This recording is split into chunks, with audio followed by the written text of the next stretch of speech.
ప్రభునందు ప్రియులారా, సామెతల గ్రంథం 22వ అధ్యాయము 6వ వచనం ఒక విశేషమైన లేఖన భాగం.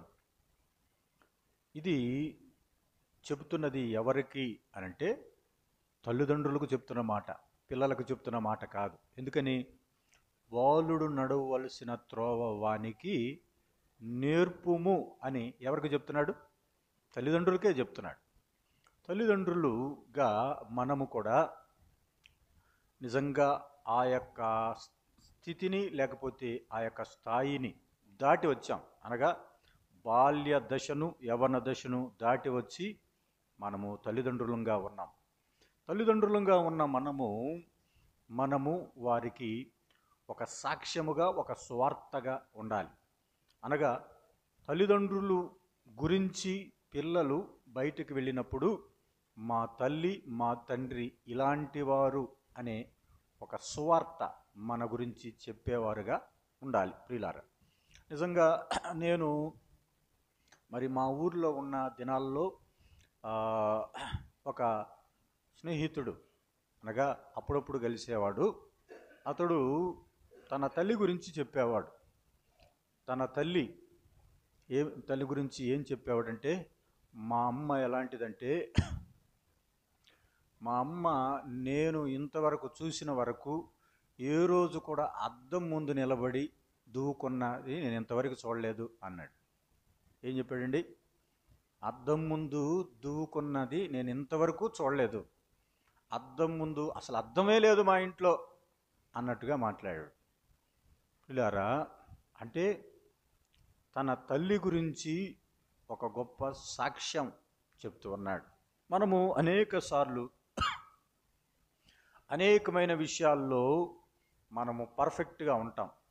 ఏ విషయాల్లో మనం పర్ఫెక్ట్గా ఉంటామంటే, వ్యాపారంలో కానీ, ఉద్యోగంలో కానీ, పరిచర్యలో కానీ, దేవుని పనిలో కానీ, లేకపోతే కుటుంబ పరిస్థితులు, ఒక తండ్రిగా లేకపోతే ఒక భర్తగా ఇంటికి కావలసిన వస్తువులు, కిరాణా కానీ, కూరగాయలు కానీ, ఇంకా ఆయా రీతులుగా తీసుకురావాల్సిన ఏమైనా ఉన్నా అవి చాలా చక్కగా మనం చేస్తాం. ఎందుకంటే ఇంటి అవసరాలు మనం తీర్చాలి కాబట్టి ఒక భార్యగా, ఒక భర్తగా మనము చేయవలసిన పనులు మనం చేస్తాం. అయితే ప్రియులారా, అనేక సార్లు మనము మన పిల్లల్ని అశ్రద్ధ చేస్తాం. అన్నీ చేస్తాం కానీ పిల్లల్ని మనము అశ్రద్ధ చేసేవారుగా ఉన్నాం. పిల్లలు వారు ఏం చేస్తున్నారు, పిల్లలు ఎవరితో మాట్లాడుతున్నారు, పిల్లలు ఏం చూస్తున్నారు అనే దానిని అనేక సార్లు మనము పట్టించుకోలేనటువంటి స్థితిలో మనం ఉంటాం ప్రియులారా. అయితే దేవుని గ్రంథం, దేవుని వాక్యములో ఒక గొప్ప దైవజనుడు, ఒక గొప్ప రాజు, ఆయన అన్ని విషయాల్లో పర్ఫెక్ట్గా ఉన్నాడు. He was perfect in all aspects. అన్ని విషయాల్లో పర్ఫెక్ట్గా ఉన్నాడు. ఆయనే దావీదు రాజు. దావీదు రాజు రాజ్యం విషయంలో, రాజ్య పరిపాలన విషయంలో, న్యాయం చేసే విషయంలో, యుద్ధాలు జరిగించే విషయంలో, శత్రువుల విషయంలో, మరి భార్యల విషయాల్లో కూడా చాలా పర్ఫెక్ట్గా అన్ని కుటుంబంలో జరిగించాడు, రాజ్యములో జరిగించాడు, ఇంటా బయట జరిగించాడు. అయితే పిల్లల విషయంలో మాత్రం ఫెయిల్ అయిపోయాడు. హీ గాట్ 0 మార్క్స్ అంతే. పిల్లల విషయాల్లో దావీదుకి ఎన్ని మార్కులు వేస్తారయ్యా అని అంటే, దావీదుకి 0 మార్కులే అని. ఎందుకంటే దావీదు ఒక రాజుగా రాజ్య పరిపాలన చేస్తూ, న్యాయము చేస్తూ వచ్చిన వారందరికీ న్యాయాన్ని జరిగించాడు, మంచిదే. కానీ తన కుటుంబంలో, తన పిల్లల విషయంలో మాత్రం ఏమాత్రము పట్టించుకున్నవాడు కాదు ప్రియులారా. పిల్లలు తప్పు చేస్తుంటే పిల్లల తప్పును ఒక రకంగా సమర్థించాడు. పిల్లలు తప్పు చేస్తూ ఉంటే ఆ తప్పును ఖండించినవాడు కాదు. మొదటిగా మరి అమ్నోను అనేటువంటి ఒక కుమారుడు ఉన్నాడు. ఆ కుమారుడు చేసిన తప్పును క్రమశిక్షణ చేయని తండ్రిగా ఉన్నాడు. అమ్నోను చేసిన పాపం మనందరికీ తెలుసు. మరి 2వ సమూయేలు గ్రంథం 13వ అధ్యాయంలో మరి అమ్నోనుకు ఒక అబ్షాలోము చెల్లి తామారు ఉన్నది. తామారును ఇష్టపడ్డాడు, తామారును మోహించాడు, తామారును ప్రేమించాడు. తామారును ఎలాగైనా దక్కించుకోవాలనుకున్నాడు. అందు విషయమై ఆమెను మరి తన ఇంటికి తీసుకొని వచ్చి ఆమెను అవమానపరిచి, ఆమెతో శయనించి, ఆమెతో పాపము చేసి ఆమెను ఇంటి నుంచి వెళ్ళగొట్టాడు. ఈ సంగతి దావీదుకు తెలిసింది. దావీదుకు తెలిసి ఏం చేశాడు? దావీదు కోప్పడ్డాడంతే. చూడండి, సమూయేలు 2వ గ్రంథం 13వ అధ్యాయం 21వ వచనం చూడండి. సమూయేలు 2వ గ్రంథం 13వ అధ్యాయం. ఈ సంగతి ఎవరికి తెలిసిందండి? రాజుకు దావీదునకు వినబడినప్పుడు అతడు బహురౌద్రము తెచ్చుకొనెను. అంతే, కోపడ్డాడంతే, కోపం వచ్చిందంతే, తెచ్చుకున్నాడు తప్పితే మరి అమ్నోను చేసిన పాపాన్ని, అమ్నోను చేసిన దానిని ఖండించిన వాడు కాదు ప్రియులారా. ఏమీ చేయలేకపోయాడు. అమ్నోను తామారును చెరిచినప్పుడు, అమ్నోను తామారును పాడు చేసినప్పుడు దేవుని వాక్యం, దేవుని చట్టం, ధర్మశాస్త్రం ఏమని చెప్తుంది? ఒకవేళ రాజుగా చేయకపోయినా, రాజుగా ఉన్నాడు, రాజుగా ఉన్నవాడు న్యాయం చేయాలి. అది కుమారుడైనా, కుమార్తె అయినా, భార్య అయినా, భర్త అయినా, ఇంకొకరైనా, ఎవరైనా, ఇంటివారు ఎవరైనా సరే ఏం చేయాలి? న్యాయం చేయాలి. అబ్షాలోము న్యాయం చేస్తాడేమోనని ఎదురు చూశాడు. ఎదురు చూస్తే న్యాయం జరగలేదు. న్యాయం జరగక ఏం చేస్తున్నాడు? కోపం తెచ్చుకొని ఉన్నట్లుగా మనం చూస్తున్నాడు ప్రియులారా. అయితే దావీదు అమ్నోనును క్రమశిక్ష చేయలేదు. దేవుని వాక్యం చెప్తుంది, ఇదిగో బాలుడు నడవవలసిన త్రోవ ఏమంటాడండి, వానికి నేర్పుము అన్నాడు. ఒక తండ్రిగా నీ కుమారుని గురించి నీకు తెలుసు. కుమారుడు తప్పు చేస్తున్నాడు, లేకపోతే కుమార్తె తప్పు చేస్తుంది అని తెలిసి నీవు దాన్ని సమర్థిస్తున్నావు అంటే అర్థం ఏమిటి? అర్థమైందా? నీ కుమారుని గురించి నీకు తెలుసు, నీ కుమార్తె గురించి నీకు తెలుసు. వారు తప్పు చేస్తున్నారన్న సంగతి నువ్వు తెలిసి, తప్పు చేసినా కూడా దాన్ని మనసులోనే పెట్టుకొని దాన్ని నువ్వు సమర్థిస్తున్నావు అంటే దాన్ని నువ్వు ప్రోత్సహిస్తున్నవాడవు. అర్థమైందా? తప్పునేం చేస్తున్నావు? నువ్వు ప్రోత్సహిస్తున్నవాడు. దావీదు అమ్నోను యొక్క చెడుతనాన్ని ఏమి చేసిన వాడుగా ఉన్నాడు? ప్రోత్సహించిన వాడుగా ఉన్నాడు. పట్టరాని కోపం వస్తే ఏం ఉపయోగం? కోపం ఉంటే ఉంది, కోపడ్డావు కానీ సరి చేసావా? క్రమశిక్షణ చేసావా? చేయలేదు. ధర్మశాస్త్రం ప్రకారం తన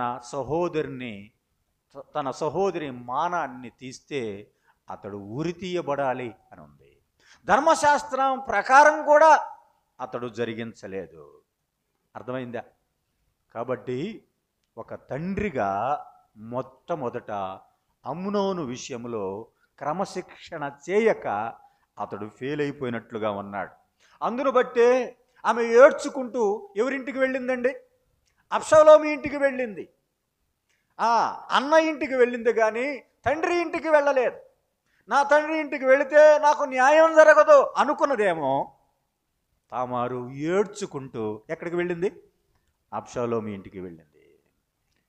నా తండ్రి న్యాయం చేయడు, నా తండ్రి న్యాయం చేయలేకపోతున్నాడు. పిల్లరా, ఆమె బాధపడి అబ్షాలోము ఇంటికి వెళ్ళింది. రెండవదిగా అబ్షాలోమును క్రమశిక్షణ చేయలేదు. మొదటిగా అమ్నోనును ఏం చేయలేదు?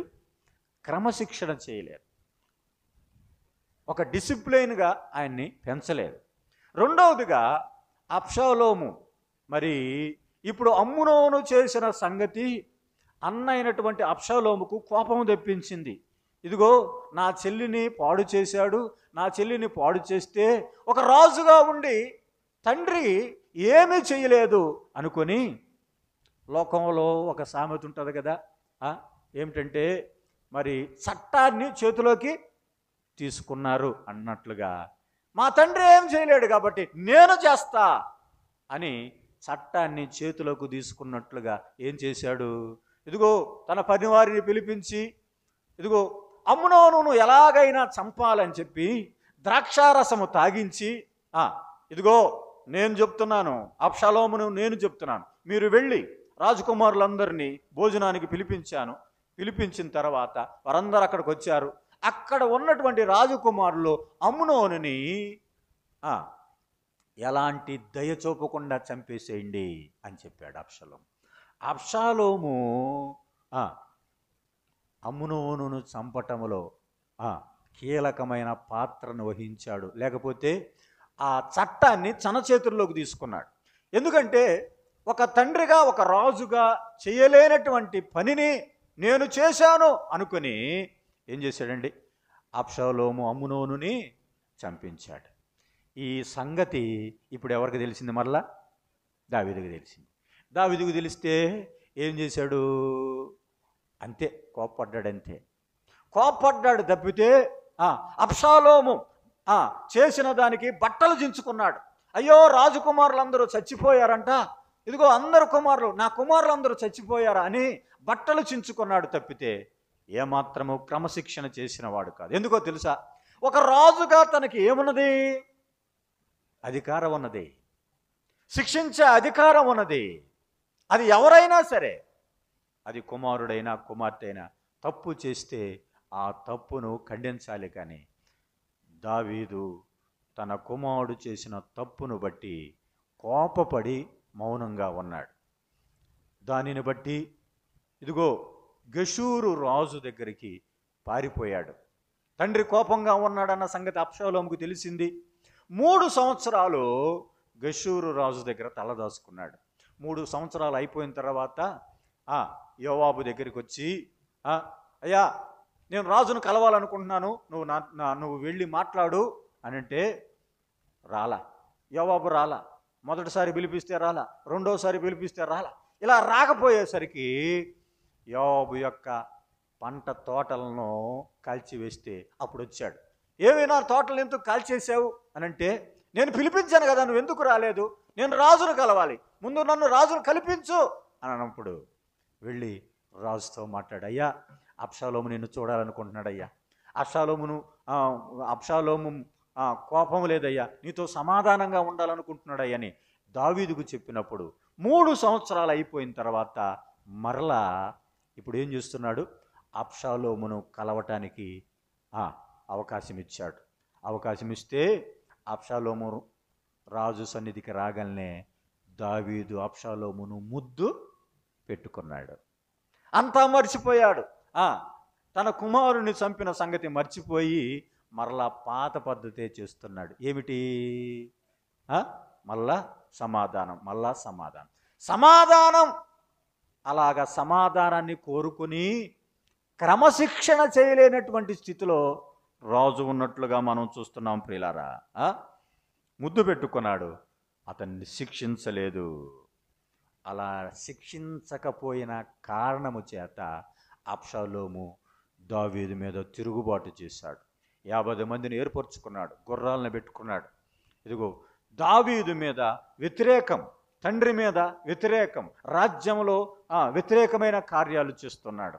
అంత మాత్రమే కాదు, భయంకరమైన పాపం దావీదు యొక్క భార్యలను, దావీదు యొక్క ఉపపత్నులను కూడి పాపం చేశాడు. ఎంత భయంకరమైన పాపం చేసినా దావీదు ఏమీ చేయలేనివాడుగా ఉన్నాడు. ప్రియులారా, అమ్నోను విషయములో ఎలాంటి తప్పు చేశాడో ఇప్పుడు అబ్షాలోము విషయములో కూడా అలాంటి తప్పే చేస్తున్నాడు. కొన్నిసార్లు పిల్లలు చేసిన దాన్ని మనము సెంటిమెంట్గా భావిస్తాం. పిల్లలు ఇప్పుడు అబ్షాలోము రాజ్యాన్ని ఆక్రమించుకొని దావీదును తరిమేశాడు. దావీదును రాజ్యములో నుంచి బయటికి పంపించేస్తే దావీదు పాదరక్షలు లేవు, దావీదు తల కప్పుకొని, దావీదు ఏడుస్తూ వెళ్ళిపోతూ ఉన్నాడు. పిల్లారా, అలాంటి సమయంలో యోవాబు, అబీషై వీరందరినీ ఇప్పుడు యుద్ధానికి పంపిస్తున్నాడు. ఎవరి మీదకి? అబ్షాలోము మీదకే.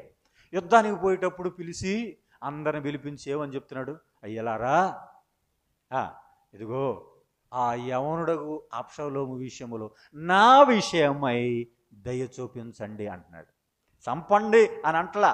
వాడు తప్పు చేశాడు, వాడు రాజ్యాన్ని చీల్చాడు, వాడు నన్ను రాజుగా ఉండకుండా చేశాడు, నన్ను అడవుల పాలు చేశాడు, నా భార్యలను కూడాడు, ఇదిగో దేశాన్ని నాశనం చేశాడు, అబ్షాలోము ఇలాంటి పాడు పనులు చేశాడు, ఇదిగో అమ్నోనును చంపాడు, ఇలాంటి భయంకరమైన కార్యాలు చేసినటువంటి అబ్షాలోము చావుకు కారకుడైతే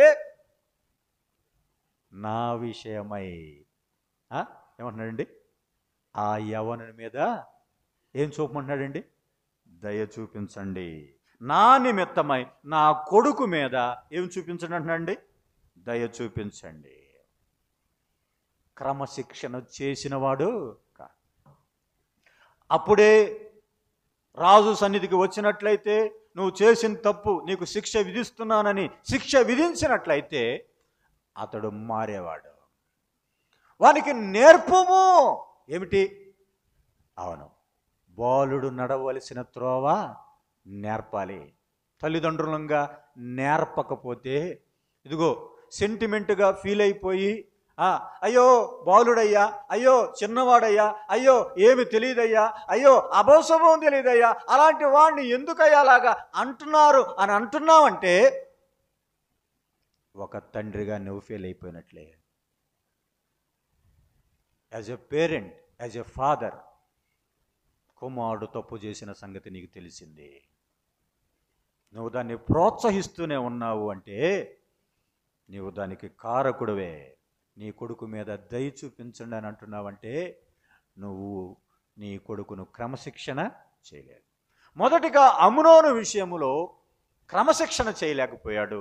రెండవదిగా అబ్షాలోము విషయంలో క్రమశిక్షణ చేయలేకపోయాడు. మూడవదిగా మూడవ కుమారుడైనటువంటి అదోనియా విషయంలో కూడా క్రమశిక్షణ చేయలేదు. అదోనియా ఏం చేస్తున్నాడు తెలుసా? నేనే రాజునగుదునని ఏం చేసుకున్నాడు? ప్రకటన చేసుకున్నాడు. రాజుల మొదటి గ్రంథం 1వ అధ్యాయంలో ఆ మాట మనం చూస్తాం పిల్లరా. నేనే రాజునవుదునని ప్రకటన చేసుకుంటూ రాజ్యాన్ని ఏర్పరచుకోవాలని, గుర్రాలని రథాలను ఏర్పరచుకొని, మనుషులను ఏర్పరచుకొని ప్రకటన చేసుకుంటున్నాడు, బలులు అర్పిస్తున్నాడు, అన్నీ చేసుకొని రాజ్యం స్థిరపడిపోయిందని చెప్పుకుంటున్నప్పుడు దావీదు చూసి చూడనట్టున్నాడంటండి. 1వ అధ్యాయం 6వ వచనం ఒక మాట చదువుదాం చూడండి. రాజుల మొదటి గ్రంథం 1వ అధ్యాయము 6వ వచనం. తండ్రిగా దావీదు ఏం చేస్తున్నాడో చూడండి అక్కడ. అతని తండ్రి అంటే దావీదు, నీవు ఇలాగూ ఎలా చేయుచున్నావని అతని చేత ఎప్పుడు విచారించి అతనికి నొప్పి కలగజేయలేదు. ఎవరికి? అదోనియాకి. అదోనియా ఎందుకు ఇట్లా చేస్తున్నావు అని అదోనియాను హెచ్చరించిన వాడు కాదు, అతనికి నొప్పి కలుగు చేయలేదంట. అతను ఏమాత్రం బాధపడేటట్లు చేయకుండా, అతనికి క్రమశిక్షణ చేయకుండా ఏం చేస్తున్నాడు? ఒక తండ్రిగా ఏమాత్రము అడిగినవాడు కాదు. అక్కడ 5వ వచనములో చూడండి. అదోనియా గర్వించిన వాడై, అదోనియాకి ఏముంది? గర్వం ఉంది. నేనే రాజునవుతాననే స్వార్థం ఉంది. అదోనియాను క్రమపరచలేదు. మొదటి కుమారుని క్రమపరచలేదు, రెండవ కుమారుని క్రమపరచలేదు, మూడవ కుమారుడైనటువంటి అదోనియాను కూడా క్రమపరచలేదు. ఏమని రాశాడండి అక్కడ? అతని తండ్రి ఏమన్నాడు? ఎందుకు ఇలా చేస్తున్నావు? చాలామంది తల్లిదండ్రులు ఈ ప్రశ్న వేయట్లా. ఎవరిని? వాళ్ళ కుమారుల్ని. ఎందుకు ఇట్లా చేసావురా? ఎందుకు ఇట్లా జరిగిందిరా? నీ విషయం నాకు తెలిసింది అని ఏనాడైనా ప్రశ్నించావా? నీ కుమారుడిని ప్రశ్నించావా? నీ కుమార్తెను ప్రశ్నించావా? ఏమనంటే బాధపడతారండి పిల్లలు కదా. దావీదు కూడా అట్లాగే అతనికి నొప్పి కలగజేయలేదు. అమ్మో, అదోనియా ఏమనంటే బాధపడతాడేమోనని అతను వదిలివేసే ఇష్టానుసారమైన ప్రవర్తన ప్రవర్తించి జీవించిన వాడుగా ఉన్నాడు. క్రమశిక్షణ ముందు తల్లిదండ్రులకు ఉండాలి, పిల్లలకు కాదు.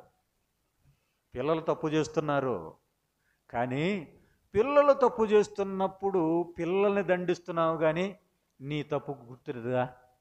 నీ తప్పు గుర్తుకు రావట్లేదా? నువ్వు పాపం చేస్తున్నావని తెలియదా? ఎంత ఘోర పాపం! ఒకవేళ మనము దావీదు దగ్గరికి వెళ్ళామనుకుందాం. దావీదు దగ్గరికి వెళ్ళి, అయ్యా బెత్షెబా నీకేమవుతుందయ్యా అని అడిగామనుకోండి. అయ్యా బెత్షెబా ఎవరో తెలుసా? పొరుగు అని భార్య. అవునా? మరి పొరుగువాని భార్య అయితే నువ్వెందుకు చేసుకున్నావు అని అడిగితే, పొరుగువాని భార్య అయితే నాకేంటి, ఇంకొకని భార్య అయితే నాకేంటి, నాకు కావాలి, నేను కోరుకున్నాను అనుకునేవారు లేరా? దావీదు అలాగే చేశాడు పిల్లరా. దావీదుకు బెత్షెబాకు పెళ్ళయింది, అయితే నేను పట్టించుకోను, ఆమె నాకు కావాలి అంతే. దావీదు చెప్తున్న మాట, బెత్షెబాకు పెళ్ళయిందయ్యా అన్నా కూడా పెళ్ళైన స్త్రీని నువ్వు కోరుకుంటున్నావంటే నీ ఆలోచన ఏంటి? బెత్షెబాకు పెళ్ళయిందయ్యా అని దావీదుని అడుగుతుంటే దావీదు ఏమంటున్నాడండి? పెళ్ళైతే ఏంటి, ఇంకోటి అయితే నాకేంటి, నాకు ఆమె కావాల్సిందే, ఐ వాంట్ హర్ అంతే. ఎంత ఘోరమైన పాపం అండి. ఇప్పుడు రెండో వ్యక్తి అమ్నోను దగ్గరికి వెళ్ళామనుకోండి. అయ్యా అమ్నోను, ఆమె ఎవరయ్యా అని అంటే తామారు. తామారు ఏమవుతుందయ్యా నీకయ్యా అని అంటే ఆమె నాకు చెల్లయ్యా. మరి చెల్లైతే అలా ఎందుకు చేసావు? చెల్లైతే ఏమిటి, ఇంకొకళ్ళైతే నాకేంటి? అర్థమైందా? చెల్లైనా నాకు సంబంధం లేదు, ఆమె నాకు కావాలి అంటున్నాడండి. ఎవరు? అమ్నోను. అమ్నోను ఏమంటున్నాడండి? ఆమె నీకు చెల్లి కదా అంటే నాకు చెల్లితో సంబంధం లేదు, నాకు వరసతో సంబంధం లేదు, ఆమె నాకు కావాలని కోరుకుంటున్నాడు పిల్లరా. ఎంత ఘోరం! ఇప్పుడు అబ్షాలోము దగ్గరికి వెళ్దాం. అయ్యా దావీదు భార్యలు నీకేమవుతారయ్యా అంటే నాకు తల్లి అవుతారయ్యా. మరి తల్లి అయితే దావీదు భార్యలు నువ్వెందుకు కూడేవయ్యా అని అడిగితే, నాకు భార్యలు అయితే నా తండ్రి భార్యలు అయితే నా తల్లి అయితే ఏమిటి అని చెప్పేసి ఐ వాంట్ హర్, నాకు వాళ్ళు కావాలి, నాకు వాళ్ళు కావాలని కోరుకున్నాడండి. ఎంత ఘోరమైన పాపం, ఎంత ఘోరమైన పాపం. ఇప్పుడు అదోనియా దగ్గరికి వెళదాం. అదోనియా దగ్గరికి వెళ్ళి, అయ్యా నీకు హగ్గీతు ఏమవుతుందయ్యా అంటే, ఇదిగో నా తండ్రి కవుటి నా తండ్రి కవుటిన ఉన్నది, ఇదిగో ఆమె నా తండ్రి భార్య కదా, మరి ఆమె ఎందుకు కావాలని కోరుకుంటున్నావయ్యా అంటే, ఎస్ భార్య అయితేమి ఇంకొకళ్ళైతేమి నాకు కావాలి, నాకు కావాలి. ఎంతోమంది ఇలాంటి పని చేస్తున్నారు కదా. అర్థమైందా? పొరుగువారి భార్యతో నీకు సంబంధం లేదు అని ఆలోచన చేస్తున్నావా? ఎవరైతే ఏమిటి అని ఆలోచన చేస్తున్నావా? ఆ శాపం తరతరాలు వచ్చింది కదా, ఆ శాపాన్ని పొందుకున్నాడు కదా దావీదు. దావీదు చేసిన పాపాన్ని బట్టి, కుమారులు చేసిన పాపాన్ని బట్టి వరుసగా ఎన్నో రకాల మానసిక క్షోభ అనుభవించాడు కదా దావీదు. అర్థమైందా? ఎవరనుకుంటున్నావు నువ్వు? నీ పొరుగువాని భార్య, నీ చెల్లి, నీ తల్లి అనే వరస నీకు లేకపోతే నష్టపోతావు ప్రియులారా. నిజంగా దావీదు బెత్షెబాతో పాపం చేయాలి అనుకున్నాడు. పాపం చేయటానికి ఏం చేశాడు? ఒక ప్లాన్, ఒక పథకం. చాలామంది పాపం చేయటం కోసం ఏం చేస్తున్నారో తెలుసా? ప్లాన్ ఇస్తున్నారు. ఇట్లా మాట్లాడితే బాగుంటుందా, ఇలా చేస్తే బాగుంటుందా, ఇలా మాట్లాడితే బాగుంటుందా, ఎక్కడ కలుసుకుంటే బాగుంటుంది, ఎలా చేస్తే బాగుంటుందని ప్లాన్ వేస్తున్నారు. దావీదు ఎలాగైనా సరే బెత్షెబాను దక్కించుకోవాలి అనుకున్నప్పుడు ఒక ప్లాన్ వేశాడు. ఏమిటి ఆ పథకం? ఇదిగో భర్తను ఏం చేయాలి? తొలగించేశాడు. నాకు అడ్డుగా ఉన్నాడు, నాకు అడ్డుగా ఉన్న భర్తను నేను తొలగించేసేయాలి. ప్లాన్ ప్లాన్ ప్లాన్ ప్లాన్ కుట్ర పన్నాడు. అమ్నోను కూడా తన చెల్లిని ఎలాగైనా పొందుకోవాలి. నిద్ర పట్టట్ల, అన్నం లేదు, నీళ్లు లేవు, ఆహారం పుచ్చుకోకుండా అలాగ ఉంటుంటే యెహోనాదాబ్ అనే ఒకడు ఉన్నాడు, కపటం గలవాడు. ఎందుకయ్యా నువ్వు అట్టుండవు అని అడిగి ప్లాన్ చేసి ఇంటికి రప్పించి రొట్టెలు తెప్పించి భోజన పదార్థాలు సిద్ధపరిచి ఆ ప్లాన్ అంతా అమలు చేసి ఆమెతో పాపం చేయటానికి పిల్లరా ప్లాన్ పన్నుతున్నారు చాలామంది. దేనికోసం?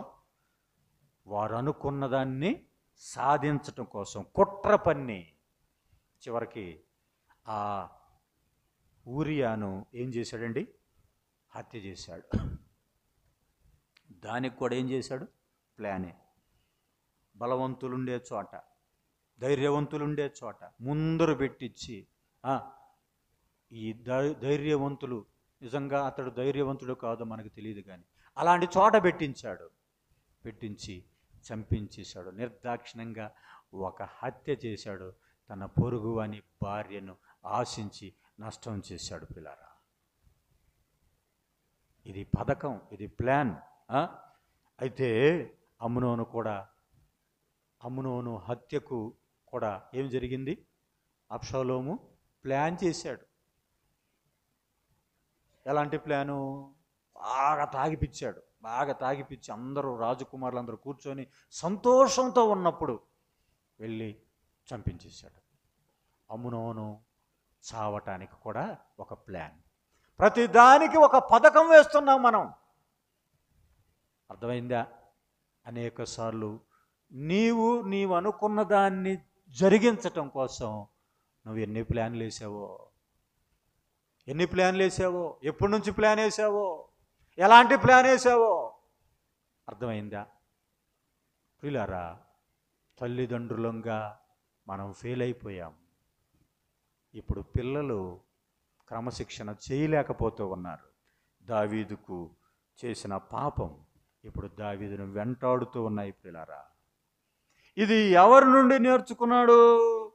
ఇప్పుడు కుమారులు చేసిన పాపం కుమారులు ఎవరి నుండి నేర్చుకున్నారు? ఇదంతా తండ్రి నుంచే కదా. Why David did not discipline his children?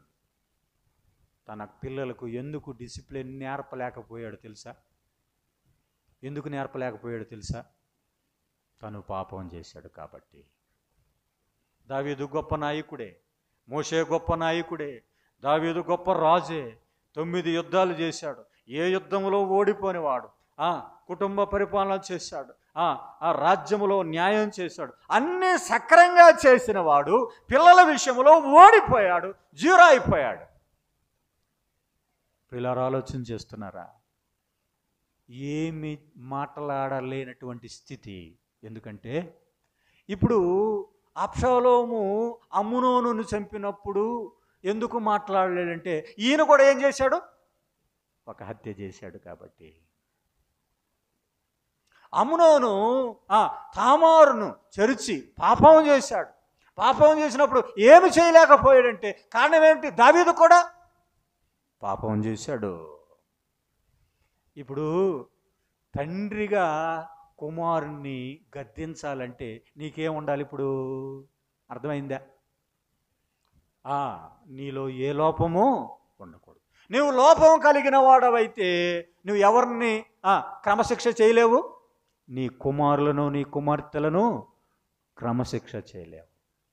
మనలో లోపాలున్నాయి. శిక్ష చెయ్యి, చంపొద్దు, చావాలని సచ్చేటట్టు కొట్టొద్దు, కానీ బుద్ధి రావాలని చెప్పి అతన్ని శిక్షించాలి. నీవు నీ పిల్లవాడిని శిక్షించే ముందు ఆ తప్పు నీవు చేయలేదని గుర్తుపెట్టుకోవాలి. నేను చేయకపోతేనే నీ కుమారుని నేను శిక్షిస్తాను, లేకపోతే నువ్వు చేయలేవు. ప్రియులారా, మనం ఎలా ఉన్నామో, మన స్థితి ఎలా ఉన్నది అని ఆలోచన చేస్తున్నప్పుడు ప్రియులారా, శిక్ష తప్పు చేసిన వానికే. నేను తప్పు చేసి నా పిల్లలని బాగుండాలని కోరుకుంటే ఎట్లాగా? నువ్వు ప్రార్థన చేయాలని నువ్వు పిల్లలకు చెప్తావు, నువ్వే ఏం చేయవు? ప్రార్థన చేయవు. వాక్యం చదవాలని చెప్తావు, నువ్వే వాక్యం చదవవు. దేవుని సన్నిధికి రావాలి, సమయానికి రావాలి అంటావు, నీవే కొన్నిసార్లు సమయానికి రాలేవు. అరే మందిరానికి ముందు పోవాలరా, అందరికంటే ముందు కూర్చోవాలరా, అన్నీ చెప్తాం. మన పిల్లలకి అనేకమైనవి చెప్తాం, కానీ మనం మాత్రం వాటిని పాటించని వారంగా ఉండాం. నేర్పుము అనేదాన్ని ట్రైనప్ అన్నాడు. ట్రైనప్ యువర్ చైల్డ్. నీ పిల్లలకు ఏం చేయమంటున్నాడండి? నేర్పాలి. మరి ఏమి నేర్పాలి? ఏమి నేర్పాలి నీ పిల్లలకి? నీవు దీర్ఘాయుష్మంతుడగునట్లు ఏమన్నాడండి? ఏమి నేర్పించాలి?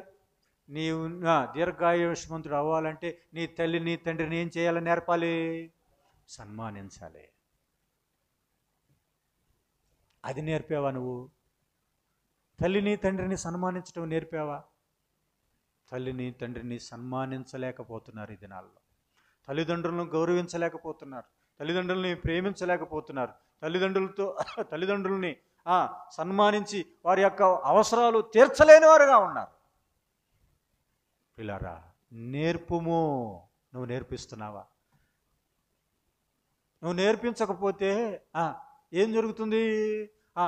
పిల్లవాడు చూస్తూ ఉంటాడు. పిల్లవాడు చూస్తూ చూస్తూ చూస్తూ కోడలు ఏం చేస్తూ ఉంది? అత్తను హింస పెడుతూ ఉంది. ఎవరు చూస్తున్నారు? పిల్లవాళ్ళు చూస్తూ ఉన్నారు. ఎలాగ హింసించాలా, ఇలాగ ఉంటుందా అని వాళ్ళు అది నేర్చుకొని వారిని బయటికి పంపిస్తుంటే వారు ఎక్కడికో అనాథ శరణాలయానికో అక్కడికో ఇక్కడికో వెళ్ళిపోతూ ఉన్నారు. వారు వెళ్ళిన తర్వాత ఈ చిన్న పిల్లవాడు అంటున్నాడంట తల్లితో, రేపు నీకు కూడా అదే గతి. ఎంత చెప్పినా చాలామంది అలాంటి స్థితిలో సన్మానించలేకపోతున్నారు. ఇలారా, అంత మాత్రమే కాదు, వారికి మనము దేవుని గురించిన వాక్యం, ధర్మశాస్త్రం నేర్పించాలి అన్నాడు. ఏమి నేర్పించాలి? ద్వితీయోపదేశకాండం 6వ అధ్యాయం 4వ వచనం నుంచి లేకపోతే 7వ వచనం నుంచి చదివినట్లయితే, ఇదిగో నీ పూర్ణ హృదయంతో పూర్ణ మనసు దేవుని ప్రేమించాలి అని చెప్పి, ఇదిగో దేవుని ఆజ్ఞలను వారికి నేర్పించాలి, దేవుని ధర్మశాస్త్రము నేర్పించాలి, వాటిని వారికి బోధించాలి. ఎప్పటి నుంచి? బాల్యము నుంచే వాటిని వారికి బోధించాలి. తలకు బాసికములాగా కట్టాలి, చేతికి కట్టాలి అన్నాడు. పిల్లలు, దేవుని ధర్మశాస్త్రం బాల్యదినము నుంచే మనము వారికి నేర్పించేవారుగా ఉండాలి. నేర్పుము నేర్పుము అంటున్నాడు. నువ్వు నేర్పిస్తున్నావా దేవుని వాక్యం? పిల్లలకు చెప్పలేదంటే ఎలాంటి వారుగా తయారవుతారంట? న్యాయాధిపతుల గ్రంథములో 2వ అధ్యాయంలో ఏమన్నారు? యెహోవా ఎరుగని ఒక కొత్త తరం పుట్టిందంట. అంటే అసలు దేవుడు అంటేనే తెలియదంట. చెప్పలే వాళ్ళు. దేవుడు ఎలాంటి వాడు, ఆశ్చర్యకార్యాలు ఎలాంటి చేశాడు, అద్భుతాలు ఎలా చేశాడు, ఎర్ర సముద్రం ఎలా దాటించాడు, కానానుకు ఎలా వచ్చారు, ఈ దేశంలో ఎన్ని యుద్ధాలు చేశారు, ఎలాగ గెలిచాము, దేవుని యొక్క శక్తి, శౌర్యం, బలం, ఇవన్నీ వారు చెప్పలా. అసలు దేవుడు అంటేనే తెలియని వారుగా ఉన్నారు అన్నాడు. యెహోవాను ఎరుగని వారు, ఎరుగని తరం పుట్టింది. ఎరుగకపోతే ఏం చేస్తారు? వాళ్ళు పాపం చేస్తారు. ఏలీ కుమారులు ఏం చేశారు చెప్పండి? యెహోవాను ఎరుగని వారై ఏం చేశారు? వారు పాపము చేశారు. ఎంత పాపం, ఘోరమైన పాపం. దైవ సన్నిధికి వచ్చే స్త్రీలతో పాపం చేస్తున్నారు. తెలియదు వాళ్ళకి, అరే ఇలా చేయకూడదు. తండ్రి ఉన్నాడు, ఏలీ తండ్రిగా ఉన్నాడు, యాజకుడిగా ఉన్నాడు. మందిరానికి ఇలా ఉంటే మందిరంలో ఇలా ఉండాలి, మందిరంలో ఇలా చేయాలి అనే ప్రవర్తన వారికి నేర్పించకపోయేసరికి యెహోవాను ఎరుగని వారై వారు దేవుని దృష్టిలో దోషులైపోయారు. ఏంటి డ్రెస్సు అని ఏనాడైనా నువ్వు అనలేదంటే, వాళ్ళకి నేర్పలేదంటే, వారికి క్రమశిక్షణ చేయలేదంటే, ఆ దోషం ఎవరి మీద ఉంటుంది చెప్పండి? తండ్రుల దోషము అని ఎందుకు చెప్పాడు తెలుసా? తండ్రుల దోషం అంటే ఏంటి? పిల్లల విషయాల్లో కూడా నువ్వు సరైన క్రమశిక్షణ చెయ్యకపోవటమే తండ్రుల దోషం. వానికి నేర్పకపోవటమే తండ్రుల దోషం. వానికి నేర్పము. వృద్ధుడైనప్పుడు అన్నాడండి కింద ఫుట్ నోట్లో, పెద్దవాడైనప్పుడు అని కింద ఏమన్నాడండి? వృద్ధుడైనప్పుడు దాని నుంచి తొలగిపోడు. అంటే ఎప్పటిదాకా ఉంటుందంటండి ఆ క్రమశిక్షణ? వృద్ధాప్యం వరకు ఉంటుంది. అర్థమైందా? మనం మన పిల్లలకు చక్కగా క్రమశిక్షణ నేర్పుదాం. క్రీస్తు ప్రభువారు తండ్రి మాట విన్నాడు, తండ్రి మాట విని విధేయత చూపించాడు.